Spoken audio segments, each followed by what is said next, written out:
Bonjour, je me présente Patrick Vanas, professeur de sciences politiques, et je vous souhaite la bienvenue à la série d'émissions « Les promesses de Dieu envers Israël sont-elles toujours valables ?» Nous allons voir aussi aujourd'hui à l'émission 4 « Les promesses de Dieu envers Israël et le Nouveau Testament ». Donc, nous allons commencer notre émission d'aujourd'hui en parlant des Juifs dans le temps de Jésus pour voir de qu'est-ce qu'ils pensaient par rapport à la fin des temps. Donc, selon l'historien Émile Schurer, les Juifs dans le temps de Jésus croyaient fermement que le Messie établirait un royaume qui serait dirigé à partir d'Israël par le roi David. Donc, on va voir dans cette croyance-là, premièrement, que Israël serait pour vivre une période de grande tribulation, comme on le voit par exemple aujourd'hui dans le livre de Daniel et dans le livre de l'Apocalypse. Ces Juifs-là croyaient aussi qu'un prophète, une personne comme Élie, viendrait sur terre pour exhorter Israël à la repentance, comme on le voit par exemple avec les deux témoins dans le livre de l'Apocalypse. On voit aussi dans ces croyances-là aussi que ces gens croyaient que le Messie viendrait et établirait le royaume de Dieu sur terre, comme on le voit aujourd'hui dans l'Apocalypse 19. On voyait aussi fermement aussi que ce royaume-là serait établi seulement après la repentance d'Israël qui reviendrait à Dieu, et que ce royaume-là serait dirigé par un fils de David, comme c'est le cas pour Jésus, à partir d'Israël, avec Jérusalem comme capitale. Et on voit vraiment que ça ressemble beaucoup au millénium qui est décrit dans Isaïe 65 et dans Apocalypse 20, versets 1 à 10. Et on voit finalement que cette eschatologie-là du temps des Juifs, du temps de Jésus, était très similaire à celle des prémillénaristes et dispensationalistes.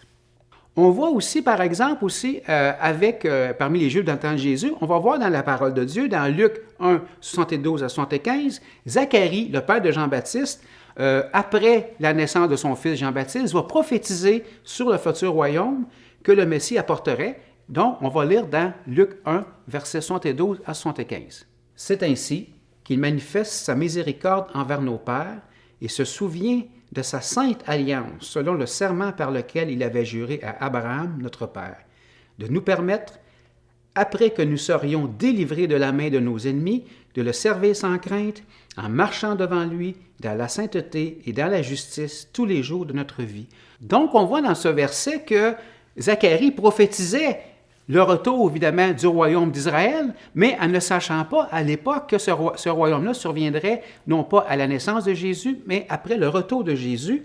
Et on voit finalement par rapport aux Juifs dans le temps de Jésus, c'est que les pharisiens, à plusieurs reprises, croyaient aussi à ce que le royaume d'Israël serait pour être de retour sur terre. Évidemment, nous avons vu, lorsqu'on a parlé de la théologie du remplacement, que le rejet de Jésus par les Juifs et sa crucifixion aurait été l'élément déclencheur qui aurait amené la théologie du remplacement, donc le remplacement d'Israël par l'Église pour les promesses de Dieu. Et si jamais il y avait eu un changement important, ça aurait été durant et après, évidemment, la résurrection de Jésus, et Jésus l'aurait prononcé. Mais lorsqu'on lit le livre des Actes, dans Acte 1, versets 3 à 7, on voit qu'il ne le fait pas.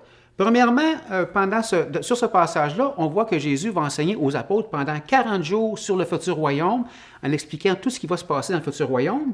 Et Jésus va demander aux apôtres de demeurer à Jérusalem pour qu'ils puissent recevoir le Saint-Esprit. Et à cette occasion-là, les apôtres vont demander à Jésus, est-ce que c'est à cette époque-là que le royaume va être établi? Et Jésus aurait pu dire parfaitement, non, vous vous êtes trompés complètement, il n'y a plus de royaume pour Israël, c'est terminé pour vous. Mais Jésus ne le dit pas. Jésus, au contraire, va plutôt dire que ce n'est pas à vous à savoir, à connaître le temps et le moment du retour du royaume d'Israël. Et donc, évidemment, dans ce cas-là, c'est que Dieu n'avait pas annulé son plan aussi. Si maintenant, nous allons voir du côté de la croix. Donc, ce qui va arriver, c'est que la théologie du remplacement, évidemment, ne fait pas vraiment de sens parce que si on regarde la logique de cette théologie-là, ça ferait que la croix n'était pas prévue dans le plan de Dieu. La croix, évidemment, la crucifixion de Jésus, le rejet de Jésus par les Juifs, ferait que Jésus aurait dû appliquer un plan B en cas d'apostasie, en cas de désobéissance de la part d'Israël qui n'aurait pas cru à Jésus, en lui enlevant ses promesses et la remettant à l'Église, ce qui n'était pas prévu du tout dans l'Ancien Testament.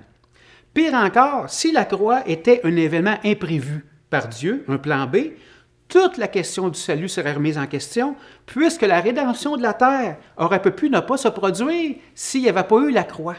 Et évidemment, ça ne fait aucun sens parce que la croix était annoncée dans l'Ancien Testament, c'était prévu.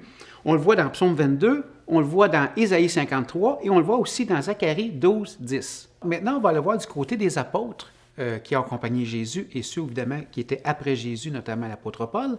Mais nous allons débuter par l'apôtre Pierre. Donc, lorsque Pierre a guéri le paralytique dans Actes 3, 13 à 18, il va rappeler premièrement aux Juifs le sort qu'ils ont fait subir à Jésus par la croix.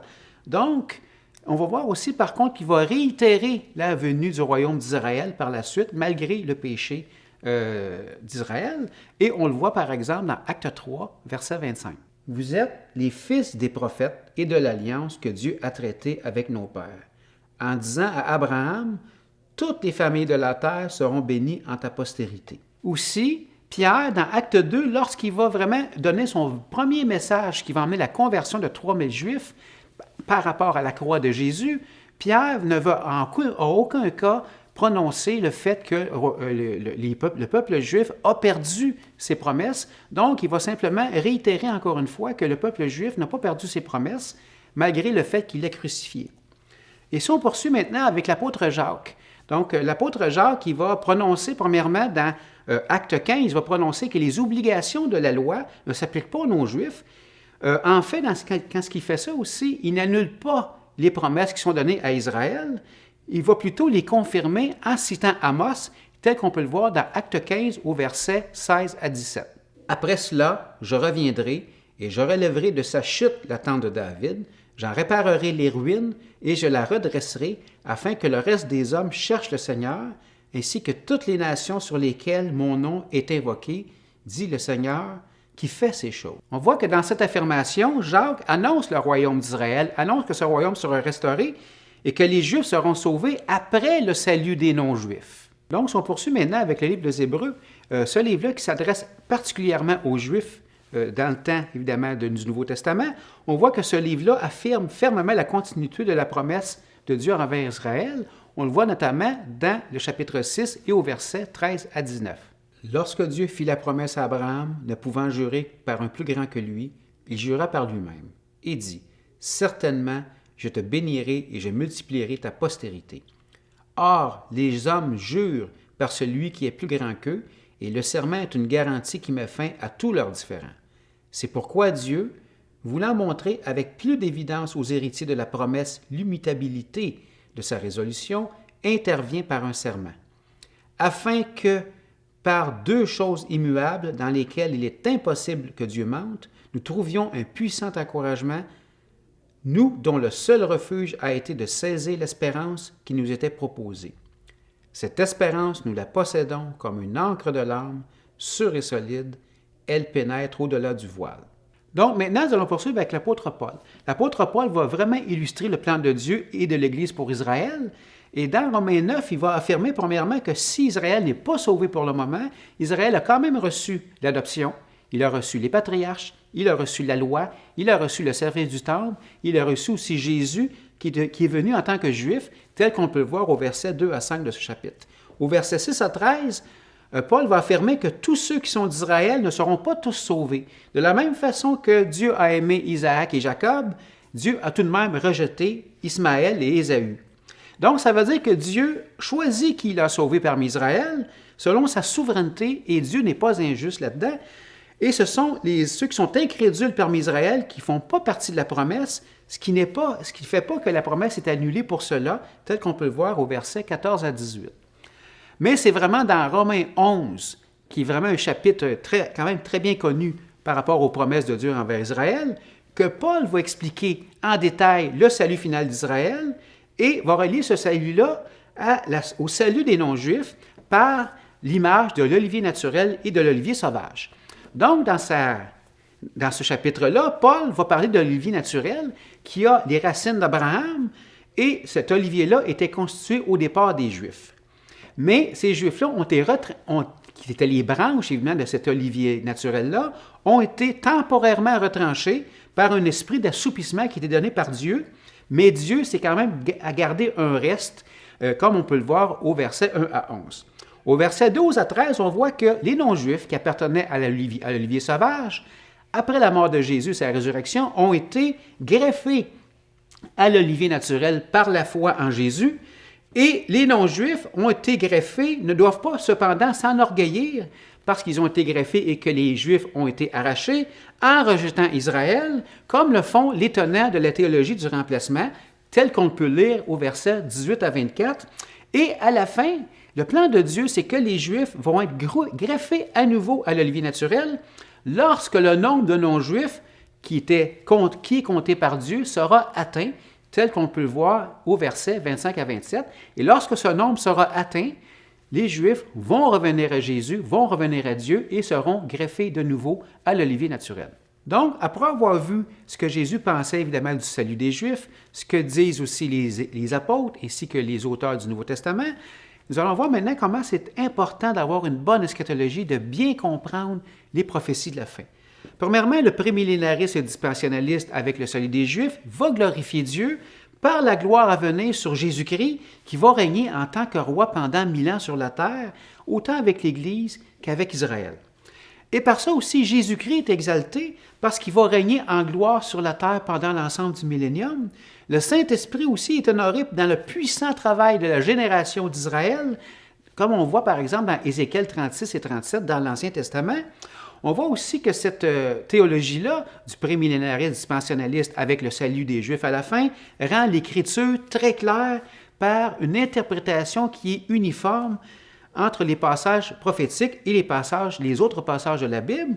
Et aussi, ça rend intact, ça garde intact la grande illustration de l'élection souveraine de Dieu qui va s'appliquer à Israël malgré ses péchés. Et c'est rassurant pour nous parce que l'élection souveraine pour Israël, elle est aussi pour nous malgré nos fautes qu'on peut commettre. Et aussi, ce qui est très important, c'est que par cette théologie-là, l'Église n'est pas l'Israël en se substituant à Israël, mais va demeurer le mystère caché dans le Nouveau Testament, tel qu'on voit par exemple dans le livre des Colossiens, chapitre 1 au verset 27. Et aussi, l'interprétation littérale de la Bible rend le livre de l'Apocalypse accessible à tous. On le voit par exemple dans Apocalypse chapitre 1, verset 3, qui dit que « Heureux celui qui lit et ceux qui entendent les paroles de la prophétie et qui gardent les choses qui y sont écrites. » Donc, on voit que le livre de l'Apocalypse est accessible pour celui qui va le lire et ceux qui vont l'entendre. Et donc, l'Apocalypse n'est pas un livre qui a été écrit pour les mystiques, pour ceux qui vont allégoriser, pour les académiciens et pour ceux qui sont dotés d'une grande imagination pour trouver un autre sens spiritualisé. Donc, c'est un livre qui est parfaitement accessible à tous. Donc, on voit finalement aussi que la chronologie du livre de l'Apocalypse est tellement respectée. Au chapitre 1 à 3, on voit que le livre de l'Apocalypse parle de l'histoire de l'Église actuelle. Au chapitre 4 et 5, on voit l'Église au ciel après l'enlèvement. Les chapitres 6 à 18 parlent des événements, des tribulations qui sont décrits de façon chronologique. Le chapitre 19 nous parle du retour de Jésus-Christ. Le chapitre 20 va parler du royaume de 1000 ans, le millénium, et qui est suivi du jugement dernier, qui est le jugement du grand trône blanc. Et finalement, les chapitres 21 et 22 vont traiter des nouveaux cieux et de la nouvelle terre avec la nouvelle Jérusalem dans l'état éternel.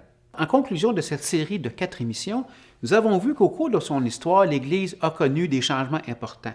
Premièrement, sa composition qui était juive au départ est devenue rapidement non juive. Et en se déracinant de ses racines juives, évidemment en intégrant l'Empire romain, l'Église a adopté plutôt des racines gréco-romaines. Et ces racines-là n'ont pas disparu avec la réforme protestante de Luther au 16e siècle, et elles se trouvent encore aujourd'hui largement imprégnées de cette culture gréco-romaine-là, avec plusieurs traditions qui sont demeurées. Et ce qui est important aussi, c'est qu'une partie importante de l'Église a rejeté Israël par la théologie du remplacement. Mais ce qu'on peut voir, c'est que la Bible ne fait pas qu'Israël est remplacé par l'Église, mais elle confirme les promesses données à Israël pour un royaume futur. Premièrement, Israël va se repentir à la fin en acceptant Jésus, en revenant à Jésus. Deuxièmement, la désobéissance d'Israël, qui a amené une punition pour Israël, des punitions multiples, n'annule en rien les promesses données par Dieu. Troisièmement, lors du royaume de Jésus-Christ, qui va être instauré dans le millénium, Israël sera restauré et en sera même le centre, avec Jérusalem comme capitale, et Israël et l'Église vont régner ensemble avec Jésus-Christ. Voilà ce qui conclut la série d'émissions « Les promesses de Dieu envers Israël sont-elles toujours valables ?» Ici Patrick Van As pour Théovox qui vous remercie pour votre écoute et je vous invite prochainement à une nouvelle série d'émissions. Et d'ici là, à la prochaine!